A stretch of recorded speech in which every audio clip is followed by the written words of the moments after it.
시청자 여러분 안녕하세요. 헤드라인을 넘어선 시각 이서연입니다.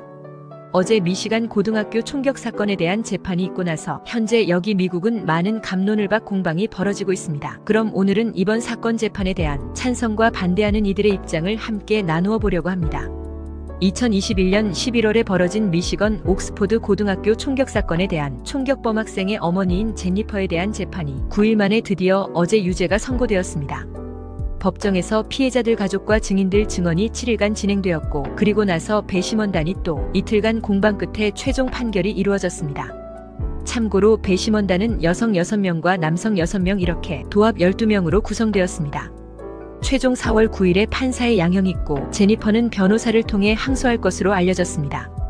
그리고 투데이가 오늘 이번 배심원단 대표와의 인터뷰에서 배심원단 대표는 다음과 같이 이야기했습니다. 우리가 법정에 들어갈 때마다 부인할 수 없는 압력을 느꼈고 무거운 책임감을 느꼈습니다. 참으로 쉽지 않았습니다. 각 배심원이 모두 각자 의견을 갖고 있었습니다. 저는 개인적으로 사건 당일 제니퍼는 아들을 총으로부터 제대로 분리시키지 않았기에 4명의 생명을 빼앗아갔던 것이라 생각했습니다. 그리고 제니퍼가 마지막으로 총을 갖고 있은 성인이라고 알고 있습니다. 총 보관 책임은 제니퍼에게 있다고 봅니다.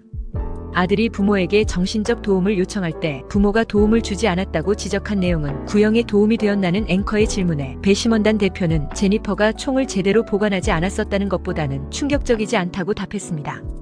배심원실에서 당신은 배심원단 대표이며 이는 막중한 책임입니다. 당신은 어떻게 이 배심원단을 핸들했습니까? 라는 질문에 그녀는 저는 모든 배심원들이 전부 제대로 듣고 이해했으며 그들 모두의 의견을 확인했습니다. 이것이 제가 배심원단 대표로서 역할이고 책임이었습니다. 그리고 분쟁에서 어느 쪽이 되든 주장을 구성하고 결론을 내도록 추진하는 것이 저의 책임이었습니다. 이번 판결을 놓고 여기 미국도 갑을 공방이 벌어지고 있습니다.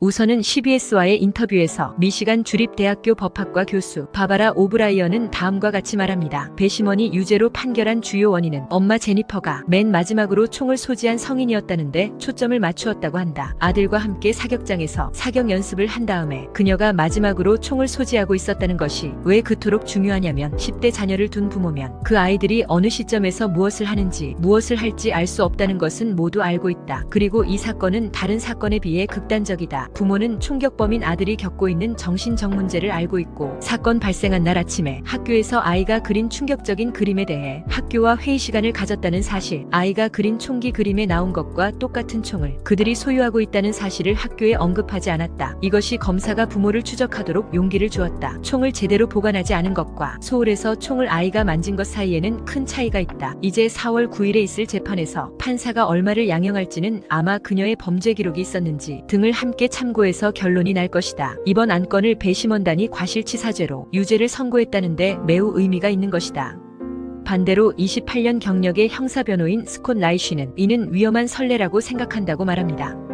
검찰은 비자발적인 살인은 새로운 법적 케이스로 이는 학교 총격 사건의 책임이 누구인지 그 한계에 대한 테스트다라고 스스로 말하고, 그리고 배심원단은 이 특별한 사건을 증거와 지시받은 법률을 기반으로 10시간을 심의하고 유죄를 결정하였습니다. 그리고 총격범 학생의 아버지 재판도 3월에 있을 것입니다. 이제 항소법정에서 법이 참으로 여기까지 진행될지 여부에 대한 판결에 도전이 있을 것입니다. 당연히 비무장한 학교에서 총격을 가한다는 것은 겁쟁이 소행일 뿐입니다. 학교 총격범들은 쓰레기 중에 쓰레기일 뿐입니다. 이번 사건의 총격범 이트는 사건 당시 나이가 14세에서 18세 사이고 평생 감옥에서 지내게 됩니다. 그가 사형제가 있는 주에서 선고받았다면 사형까지도 가능할 것입니다. 극악무도한 폭력 범죄를 저지르면 범죄자에 대한 기본 원칙은 너무 늙어서 나가도 범죄를 저지를 수 없을 때까지 가두는 것입니다. 이번 판결에 대해 함께 일하는 변호사들도 두 부류로 나뉘고 있습니다. 일부는 이번 판결이 너무 위험할 정도로 나가버린 선례라 하고, 또 일부는 판결에 찬성하면서 내 아이의 생명권이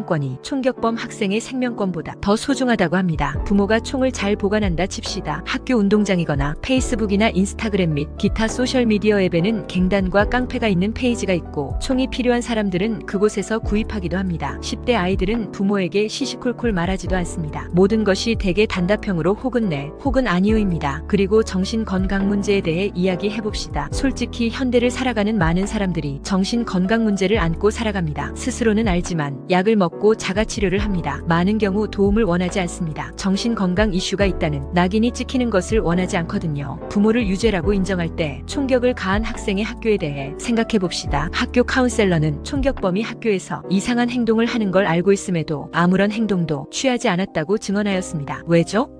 이튼이 모든 사람에게 그렇게 위협적이라고 생각했다면, 그리고 그 부모가 적절하게 받아들이고 있지 않다고 생각했다면 학교 카운슬러는 뭘 하고 있었나요? 책임이 없나요? 그리고 교장 선생님은요? 왜 거기에 멈추어 있었죠? 그리고 카운셀러한테 이튼이 이상하다고 보고한 선생님은 책임이 없나요? 911에 전화하거나 합리적으로 예측 가능하잖아요. 부모가 학생을 학교에 보내면 학교가 법적 용어로 부모 역할을 인수받은 것입니다. 학교는 아이들이 사회의 생산적인 구성원이 되도록 교육할 책임이 있습니다. 학교는 허락받지 않고도 학생의 라커룸을 검사할 수도 있고요. 법적으로 학교는 부모와 같기 때문입니다. 그런 법적인 이론을 적용한다면 학교는 기소되어야 합니다. 학교는 또한 합리적인 예측 가능성을 보였어야 합니다. 라고 말하였습니다. 그리고 많은 네티즌들도 수많은 댓글로 자신들의 의견을 말하고 있습니다. 아래는 뉴스들에 올린 네티즌들의 셀 수 없이 많은 댓글 중에 몇 개를 가져와 보았습니다.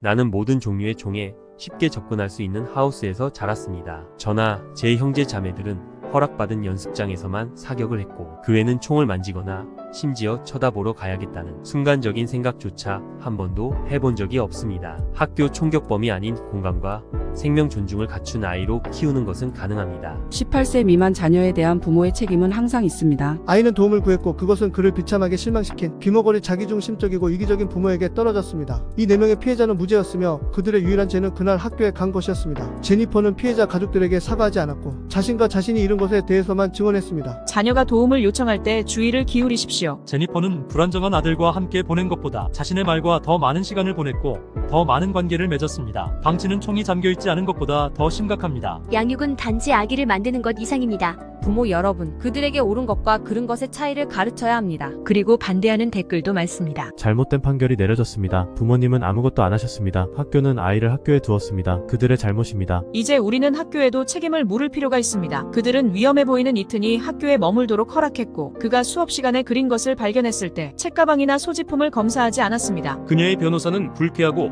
미성숙하며 전문가가 아닙니다. 그녀의 법정 행동은 불친절했습니다. 피해자의 가족은 중과실에 대해 교육청을 고소해야 합니다. 그 상담사는 부모와 함께 고발을 당해야 합니다. 이튼은 적어도 수업으로 돌아오지 말고 집으로 보내졌어야 했습니다. 항소심에서 뒤집힐 예정. 합리적인 예측 가능성은 합리적인 의심을 넘어서는 것이 아닙니다. 이상입니다. 시청해주셔서 감사합니다.